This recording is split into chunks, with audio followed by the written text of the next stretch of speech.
Magandang araw mga kabayang karista. Ito na naman po ang inyong lingkod na si Jigs na magbibigay sa inyo ng giya ngayong araw na Sabado. Ngayon po meron po tayong mga 9 well balanced races at ang start time po natin ay alas 3 ng hapon. Uulitin ko po itong aking giya ay purely review and analysis ko lamang at walang halong information.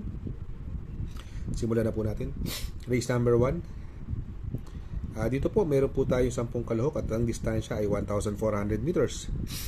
First choice ko po, numero 2, Madam Edrea, sakay ni Jackie Jan Alvin Guse. Last run po, napaka-impresibo po ng tinakbo nito. Segundo po siya dun kay Student Regent. Tingin ko, mag-uumento pa to, Madam Edrea.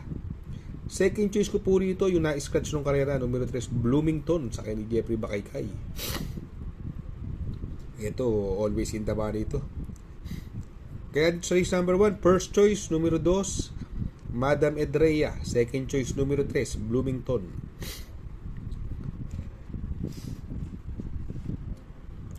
Sa race number 2, another 1,400 meter distance at may 7 kalahok. First choice ko po rito, numero 1, Cole is a Roll, coupled with Awesome Cole. Solo ere, Awesome Cole. Baka makabuo ng ere, mga 2 kwartos mauna to. Tingin ko may paglalagyan sila dito. Yung coupled mate niya, may panalo din, Cole is a Roll. Galing sa segundo last run to.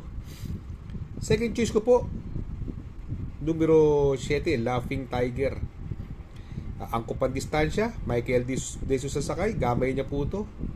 Siya po talaga ang regular jockey na nagpapanalo dyan kay Laughing Tiger. Tingin ko yan ang mahigpit na makakalaban. At kung magsasama po ako ng pandehado, yung numero 4, Lightning Bolt, bagong baba ng grupo, sakay ni Charles Reyes. Yan sa race number 2, first choice, numero 1, Cole is a Roll, coupled with Awesome Cole. Second choice, numero 7, Laughing Tiger. Third choice sa pandehado, numero 4, Lightning Bolt.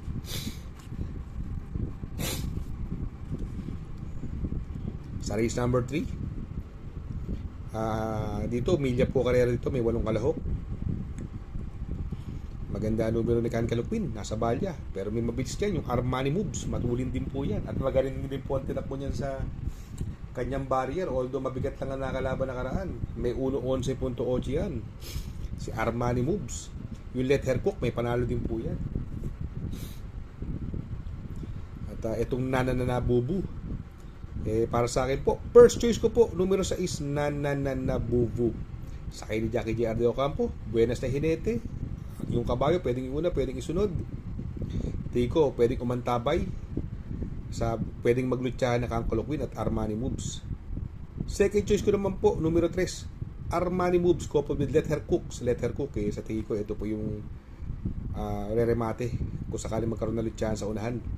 Kaya sa race number 3, first choice, numero 6, Nananabubu. Second choice, numero 3, Armani Moves, coupled with Let Her Cook.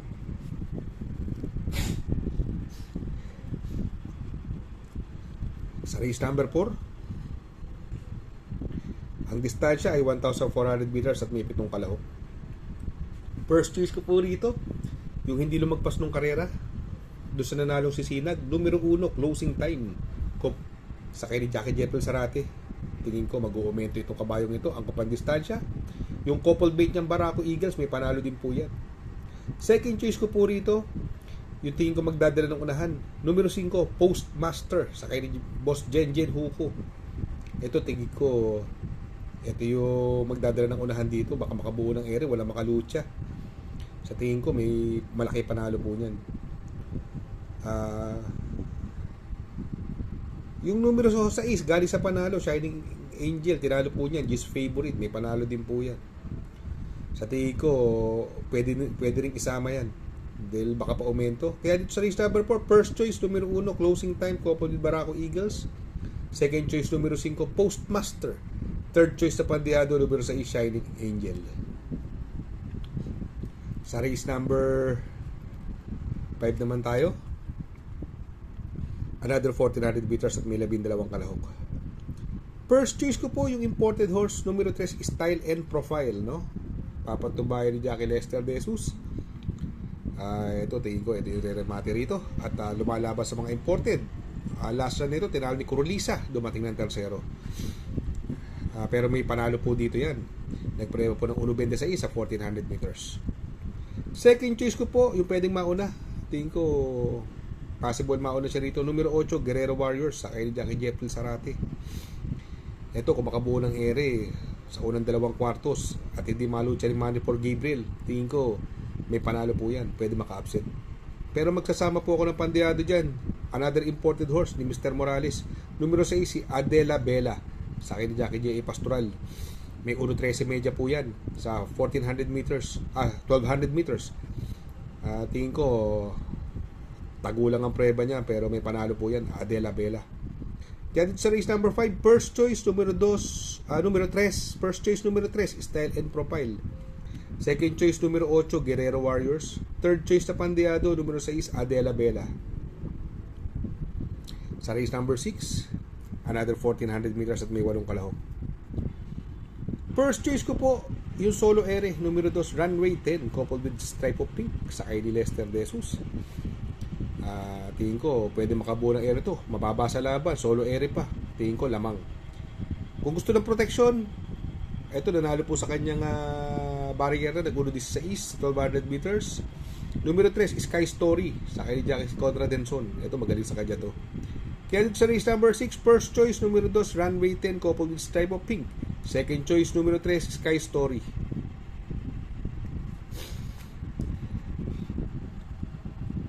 Sa race number 7, another 1,400 meters. At full gate po tayo rito, may 14 na kalahok. First choice ko po yung bagong baba na grupo, numero 4, Cerveza, sa kay Jackie Paddy Dilema. Ito magdadala ng unahan dito. Tingin ko kayang-kaya niya airin ng mga kalaban dito. Medyo nung mga nakaraan nagpagpag lang ng kalawang ito, pero ngayon tingin ko baka mahusto Jackie Paddy Dilema. Second choice ko po yung bagong baba ng grupo. Ito, lumalabas sa mga imported kila Frugality. Sa sobrang baba nito, numero 6, Club Habana, coupled with Baby No Blood. Club Habana, sasakay ni Jackie JT Pabilik, isang diremating kabayo. Tingin ko yan ang mahigpit na makakalaban. Yung mga gusto magproteksyon, kung gusto niyo ng dihado, yung imported horse sa numero 10, Mangantana, sakay ni Jackie Amon Raquel, no? 2 biti na to 2 segundo bago nagbakasyon. 2 beses na outstanding, 2 beses natalo. Yung huling talo niya kay Andy Byrne. Tingin ko baka makachamba lang. Kaya dito sa race number 7, first choice, numero 4, Cerveza. Second choice, numero 6, Babe in Hoblut, coupled with Habana, Club Habana. At third choice na pandiado, numero 10, Mangantana. Sa race number 8, sa penultimate race, another 1,400 meters at may 8 kalahok. First choice ko po, yung galing sa segundo na karaan, numero 6, Border Force, sa kay ni Jackie MB Pilapil. Ito, isang kabayong diremate. At malakas yung sinigunduhan niya nakaraan. Tingin ko, ngayon pala bumubuti uli yung kabayo galing bakasyon. Second choice ko po, yung solo ere, numero 3, The Best of My Love, sa kay ni Jackie Lester De Jesus. Ito, tingin ko magdadala na unahan. Wala ko nakikita ibang mabilis. Solo area siya rito. Sana ma-rate lang ni Lester. At minsan, pag sobrang layo bandera nito, nag-uubos Pero kung ma-prente niya lang yung kabayo, tingin ko may panalo. The Best of My Love. Kaya sa race number 8, first choice, numero 6, Border Force. Second choice, numero 3, The Best of My Love. Sa race number 9, sa last and final race, another 1,400 meters, may 12 kalahok. First choice ko po, numero 7, Great Barrier Reef, sa kay ni Jackie Paddy Dilema. Alam naman natin malalakas na nilalabanan nito. Sila Nabubu, Baobab. Mukhang pang grade 1 tong grupo na to. At siya magdadala ng unahan dito, ang Copan Distansya. Yung mga kabalita dyan, pwede pong solohin yan. Pero syempre parating yan, kaya magdadalawa na rin. Second choice ko po, yung tersero na karaan, numero 5, Blue Mind Churi, sa kay ni Jackie Onyok Garcia, another imported horse. Tingin ko ito yung magandang pang-protection sa paratingan. Kaya sa race number 9, first choice, numero 7, Great Barrier Reef. Second choice, numero 5, Blue Mind Churi. Shout out nga pala kay Sir Pax ng Barkadahan OTV. Located po siya sa 1139 New Antipolo Street, Corner Vargas. Malapit lang po sa Abad Santos, yung bagong ginawang tulay. Very convenient and attentive po ang mga tao. Pwede po kayong mag-EB at party while betting on racing.